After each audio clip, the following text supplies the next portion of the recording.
us perfectly onto somebody else that obviously Arsenal have been linked to, but I've completely, as of right now, missed out on, and that's Eberechi Eze. Oh, man. So Eberechi Eze, Tottenham and Palace have apparently agreed a deal in principle to sign Eberechi Eze, and Arsenal are no longer in the race, and the player is happy to join Tottenham Hotspurs. The fee is believed to be agreed for 55 million plus 5 million, add on to that 60 million, which is much less than the 68 million release clause. But for Palace, that's still a good amount of money. Return. I actually think Palace, if I was Palace, I'd be saying, yo, man, this guy's worth 70. You think about some of the players that have gone. You're telling I'm me sure Eze's, they did, to be honest. You're telling me Eze's 5 million more than Anthony Elanga. That's crazy to me. Do you know what I mean? It's just like night and day. Or he's only a bit more than Madueke. We're talking about a player that's top level.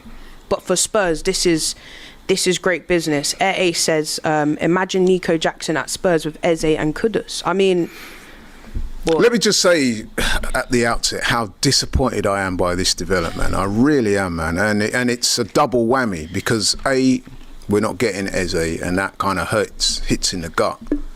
B, the fact that he's going to Tottenham of all clubs is even more soul destroying for me. So you could probably tell by the look of resignation in my eye. I am so disappointed with Arsenal for not getting Eze through the door, because I was one of those. And FB Marty, shame on you.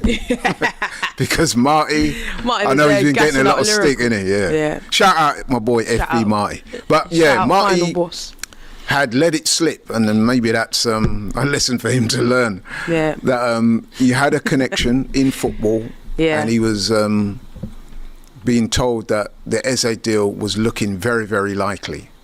And so we all got excited, didn't we? We was all like, yeah, man, yeah. Because we all wanted Eze. I haven't met a single Arsenal fan that did. Actually, you know what? Maybe Curtis. Shout out to Curtis. Curtis was saying he'd rather Rodrigo. Yeah, he wanted Eze, but out of the two. I think, you said that. But I always said that, although I would prefer Rodrigo, that's not me saying that no to. That's not me being like, Eze. I'm still very happy. I still would have been incredibly happy with Eze. Exactly. Like, so I can't think of a single fan that wouldn't have wanted him. I know a few that would have preferred Rodrigo over Eze, but me personally, I was the other way. I wanted Eze over Rodrigo, simply because, not because I'm denigrating Rodrigo's skills, it's because I've seen what Eze can do. Yeah. Right. We need players that can hit the ground running. This assimilation stuff, I don't think we've got time for it. We knew what Eze could do. Okay, he's not a left winger, but he is a left-sided forward. He can also play number 10. We know what his abilities are. They're well documented. He would have been an absolute asset to us.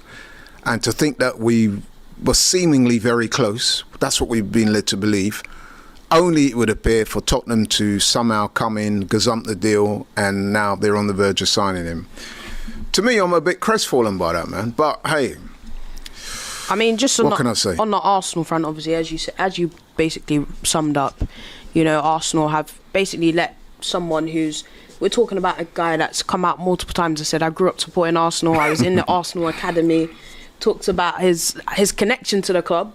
And it was so annoying because at first Spurs were obviously originally in for him, and then Arsenal came in, and it was like, right, the player wants to go to Arsenal. Arsenal's his location of choice. It looked all good. Then we just kind of went stale. We kind of just withdrew, and now we're not in the race whatsoever.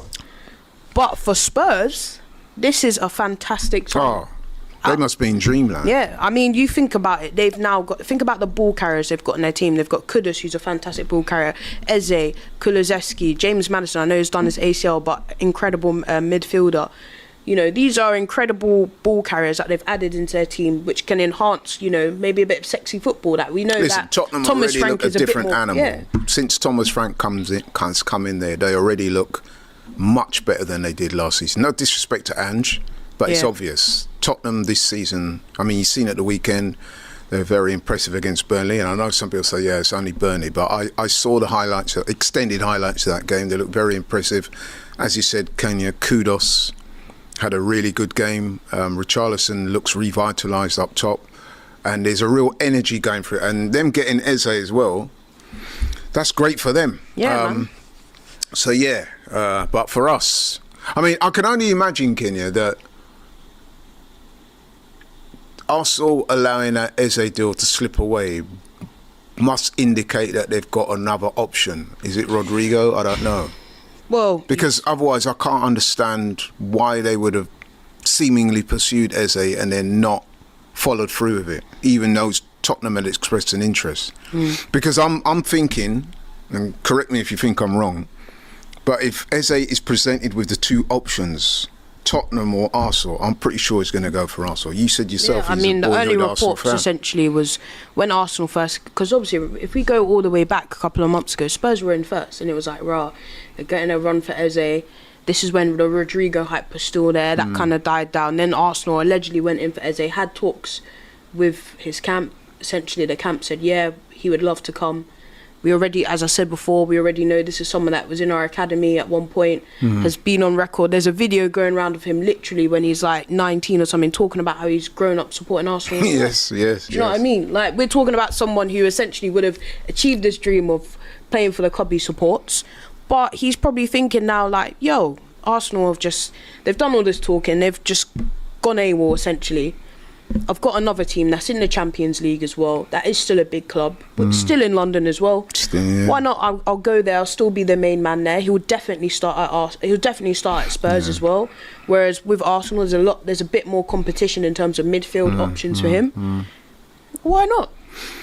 Yeah, I mean, listen, yeah, he will go there and I'm sure he'll do very well. I mean, I've seen some of the Spurs fans' reaction online and on TV and they're really excited about it. And that's where they might be. Like I said, I can only imagine that with Arsenal not pursuing Eze, there must be a feasible option that they're going after. Well, you say that, but I saw today that basically Real Madrid sources is basically saying that they believe Rodrigo's going to stay.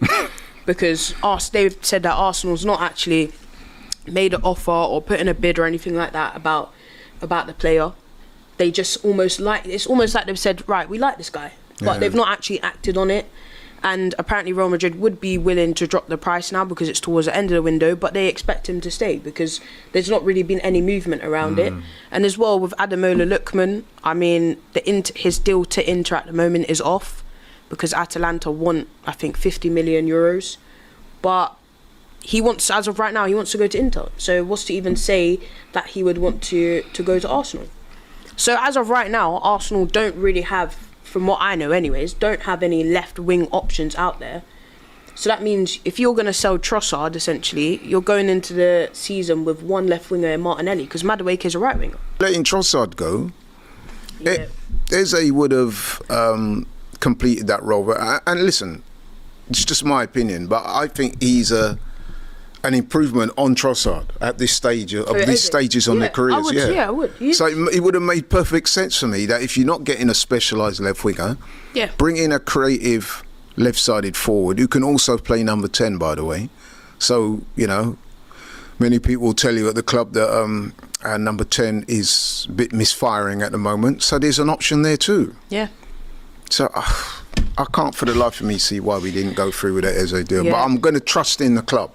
Yeah. I'm going to trust them and say if they allowed that Eze proposed move to go by the wayside and allow Tottenham someone to wicked get him, best be coming in. somebody else is coming in. So watch this space. Yeah, somebody, as I see it, is if you're going to let someone as talented as Eberechi Eze not join the club where he was actually willing to join our rivals, then there has to be someone similar level, if not better, to join. That's how I see it. And that's going to be difficult. And that's, but then that's the challenge that the club have put out for themselves. So go and sort it out. Simple as that. Because the Rodrigo thing, I've got to admit, I've said this many times on many different formats. I was never convinced that A, Rodrigo wanted to come to Arsenal. So, B, same with me.